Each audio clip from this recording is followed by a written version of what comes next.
ಒಂದು ವಿಗ್ರಹ ಈಗಲೂ ಕೂಡ ಅರಮನೆಯಲ್ಲಿ ನಿತ್ಯ ಪೂಜೆಗೊಳ್ಳುತ್ತದೆ. ನಿತ್ಯ ಪೂಜೆಗೊಳ್ಳುವಂತ ಚಾಮುಂಡೇಶ್ವರಿಯ ಪೂಜೆಯನ್ನ ಅರಮನೆಯಲ್ಲಿ ಒಬ್ಬ ಅರ್ಚಕರು ಆ ಪೂಜೆಯನ್ನ ನೆರವೇರಿಸುತ್ತಿರುವಂತ ಸಂದರ್ಭ. ಆಗ ಪ್ರತಿನಿತ್ಯ ಮಂಗಳಾರತಿಯನ್ನ ಅರಮನೆಯಲ್ಲಿ ಮಾಡುವಂತ ಸಂದರ್ಭದೊಳಗ ರಾಜ ಮತ್ತು ಮಹಾರಾಣಿಯವರು ಆ ಅರ್ಚನೆ ಮುಗಿದ ಮೇಲೆ ಮಂಗಳಾರತಿಯನ್ನು ಮಾಡುವಂತ ಸಂದರ್ಭದೊಳಗ ಎಲ್ಲರೂ ಕೂಡ ಹೋಗ್ತಾರೆ. ಆಗ ಮಾದೇಶ ಬಾಲಕನು ಕೂಡ ಹೋಗ್ತಾನೆ. ಪ್ರತಿನಿತ್ಯ ಇದೇ ಪರಂಪರೆ ನಡೆಯುವಂತ ಸಂದರ್ಭದೊಳಗ ಆತ ಲೀಲೆಯನ್ನ ನಡೆಸುವಂತ ಸಂದರ್ಭದೊಳಗ ಇನ್ನೇನು ಮಂಗಳಾರತಿಗೆ ಎಲ್ಲರೂ ಕೂಡ ಪುಷ್ಪಾರ್ಚನೆಯನ್ನ ಮಾಡಬೇಕು ಚಾಮುಂಡಿ ದೇವಿಗೆ.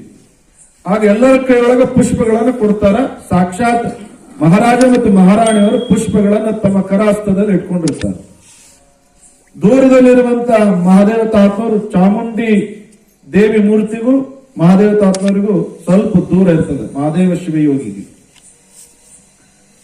ಆಗ ಅರ್ಚಕರು ಜಯಘೋಷವನ್ನು ಹೇಳ್ತಾರ. ಇನ್ನೇನು ಮಹಾರಾಜ ಮಹಾರಾಣಿಯವರು ಆ ದೇವಿ ತಮ್ಮ ಕರಹಸ್ತದಲ್ಲಿರುವಂತ ಪುಷ್ಪಗಳನ್ನ ನೇರವಾಗಿ ಚಾಮುಂಡಿಗೆ ಅರ್ಪಣೆ ಮಾಡುವಂತ ಸಂದರ್ಭದೊಳಗ ಇನ್ನೇನು ಜಯಘೋಷದಿಂದ ಚಾಮುಂಡೇಶ್ವರಿ